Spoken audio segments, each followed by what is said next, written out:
ये देश की बात है, ये देश के भविष्य की बात है, इसमें सबको जुड़ना पड़ेगा। हिंदू मुस्लिम करके वोट मांगते रहेंगे, देश को लूटते रहेंगे, वो चाहते हैं, ये चाहते हैं। गलत सवाल, गलत नारों की बात की गई जब हम यहाँ पे इनकलाब जिंदाबाद की बात कर रहे हैं और हमारे देश के बच्चों की पढ़ाई, शिक्षा, फ्यूचर की बात कर रहे हैं। कहाँ है वो मीडिया? कहाँ वो मेन मीडिया? मीडिया नहीं है यहाँ पे, वो दलाल मीडिया है। नहीं मीडिया के जो ओनर्स हैं, वो मीडिया के जो ओनर हैं, ठीक है, मैक्सिमम सब बिजनेसमैन है। आप वो दलाल मीडिया है। इतनी निर्दयी हो गई है कि एक पोस्ट डाल दे यार, एक छोटा मोटा नेता आके बात कर ले, इस्तीफा बाद में दे देना भाई, एक कम से कम बात तो कर ले सर, भाई बात तो करो कम से कम। It's just not about the decision, it's about the accountability। फिर लोग अगला क्वेश्चन पूछेंगे, राम मंदिर में चोरी हो गई। आपका नाम क्या है? मेरा नाम राकेश आहूजा है, ग्वालियर से। मैं पिछले 20 दिन में आज दूसरी बार आया। दूसरी बार आए यहाँ पे आप, तो आपको क्या लगता है कि ये जो स्ट्राइक चल रही है कोई रिजल्ट निकल सकता है? बिल्कुल निकलेगा, निष्कर्ष जरूर निकलेगा। अगर सरकार सोच रही है कि निष्कर्ष नहीं निकलेगा तो सरकार की गलतफहमी है, निष्कर्ष जरूर निकलेगा।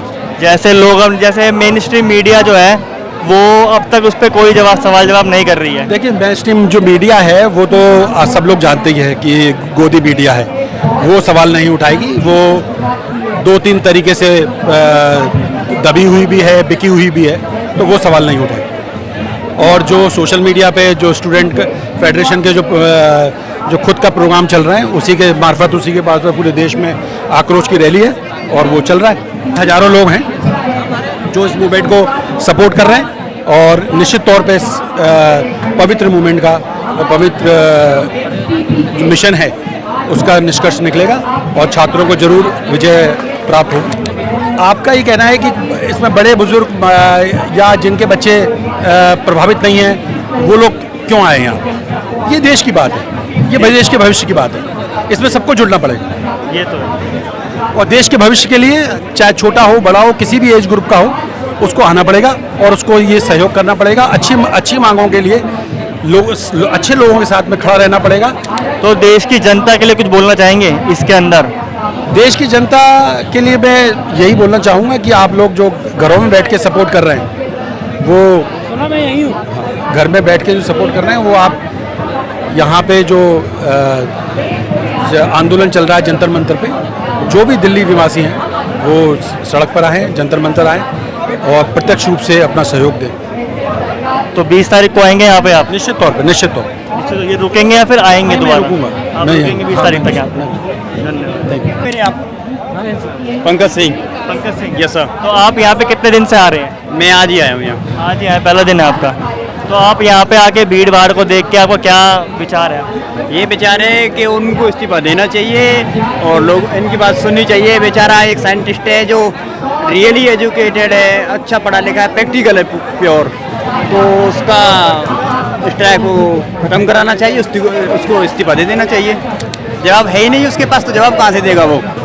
अगर जवाब होता तभी तो देगा ना जवाब। डिबेट करने की डिबेट तो खैर उनकी छोड़ो, वो करते ही नहीं है कैसे भी।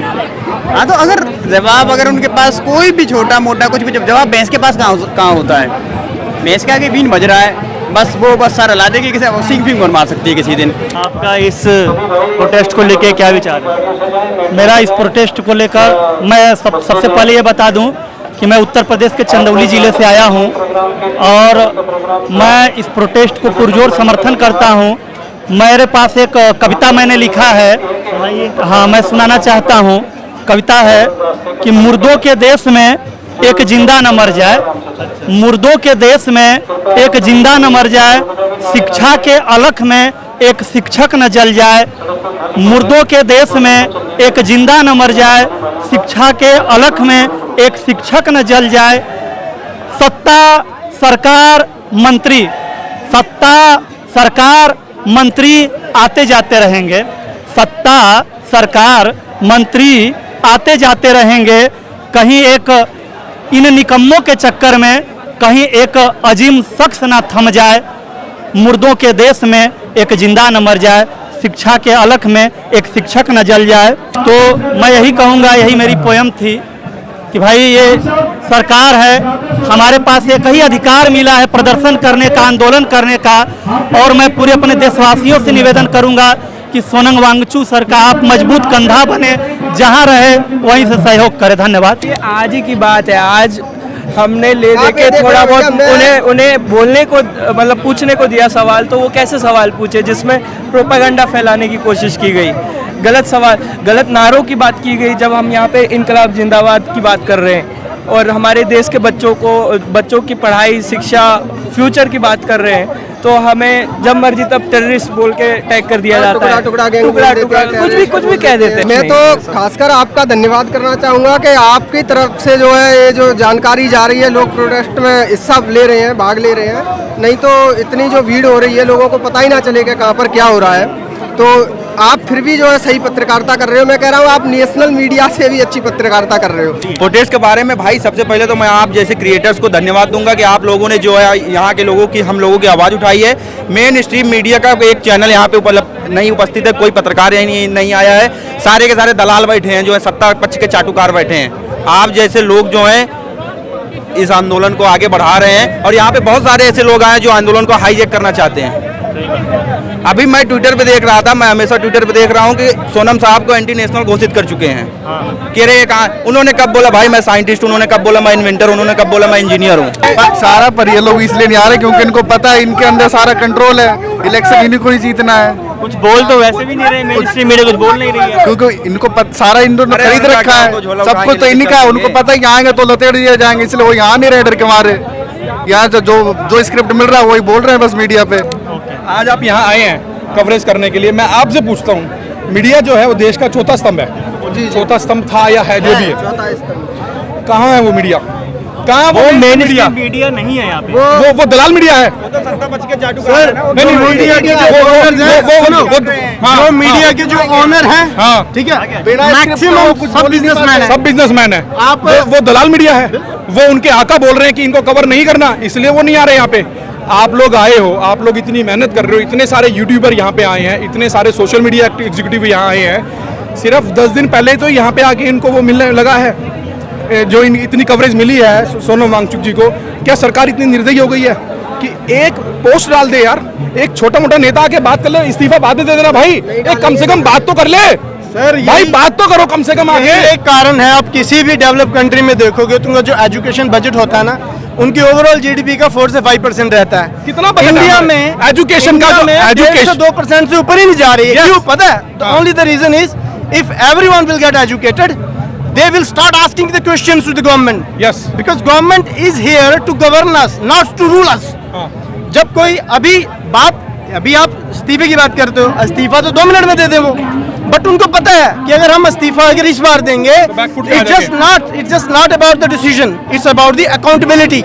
फिर लोग अगला क्वेश्चन पूछेंगे, राम मंदिर में चोरी हो गई, ट्रस्ट किसने बनाया? हाँ, तो you cannot use your destination, you can just use your name. Position नहीं कर सकते।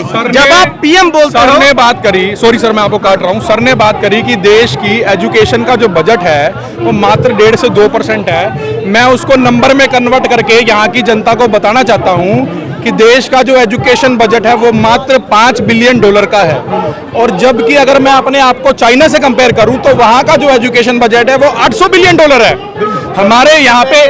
हमारे यहाँ पे एक ओलंपिक मेडल आ जाता है तो उसको 500-700 करोड़ तो ऐसे मिल जाते हैं। चाइना में 500 मेडल आते हैं भाई साहब। और हमें सोनम वांगचुक जैसे लोगों की जरूरत है।